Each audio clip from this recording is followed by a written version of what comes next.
Good morning. This is Father Stephen Kelly from St. John's Church in Detroit. We're continuing our series of daily morning meditations, where we generally look at one or another of the lessons that are assigned for morning or evening prayer, what is known as the daily office lectionary. Today for Thursday, let's take a look at the lesson that's assigned, the first lesson for evening prayer. And it's from the book Ecclesiasticus, which of course is found in the Deuterocanonical or apocryphal books, those books that are written kind of between the Old Testament and New Testament time.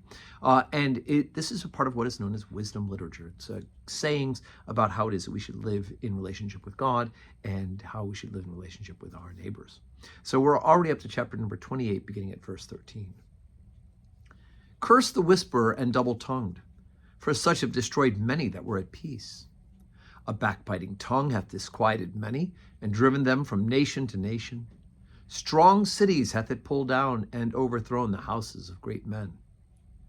A backbiting tongue hath cast out virtuous women, and deprived them of their labors. Whoso hearkeneth unto it shall never find rest, and never dwell quietly. The stroke of the whip maketh marks in the flesh, but the stroke of the tongue breaketh the bones. Many have fallen by the edge of the sword, but not so many as have fallen by the tongue. Well is he that is defended through the venom thereof, who hath not drawn the yoke thereof, nor hath been bound in her bands. For the yoke thereof is a yoke of iron, and the bands thereof are bands of brass. The death thereof is an evil death, and the grave were better than it. It shall not have rule over them that fear God, neither shall they be burned with the flame thereof. Such as forsake the Lord shall fall into it, and it shall burn in them and not be quenched. It shall be sent upon them as a lion, and devour them as a leopard. Look that thou hedge thy possession about with thorns, and bind up thy silver and gold. Weigh thy words in a balance, and make a door and bar for thy mouth. Beware thou slide not by it, lest thou fall before him that lieth in wait. Do you remember growing up as a kid? And I remember the expression, sticks and stones may break my bones, but names will never hurt me.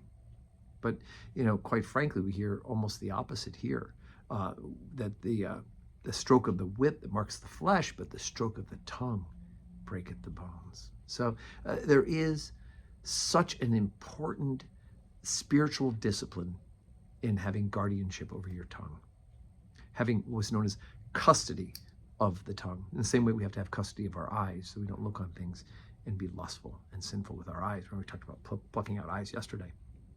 So it is with our tongue.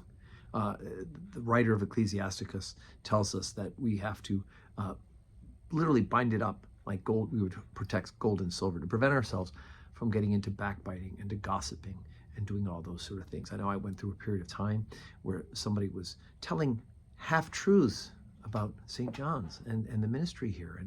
And before long, it was trickling back to me. And thank God for those parishioners who, rather than hearing it and getting disappointed and walking away, and some folks did that on these half-truths, some of the other folks just said, Father, we got to talk. What's going on?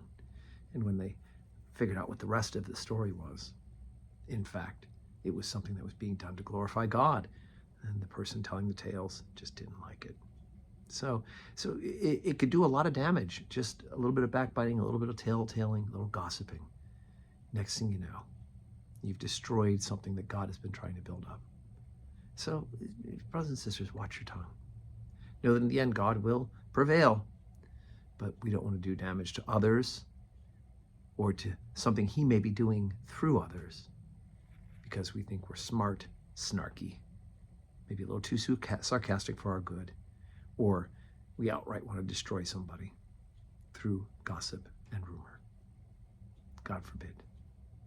So today is Thursday. We do have 9 o'clock Holy Communion today. And God willing, we'll see you in church.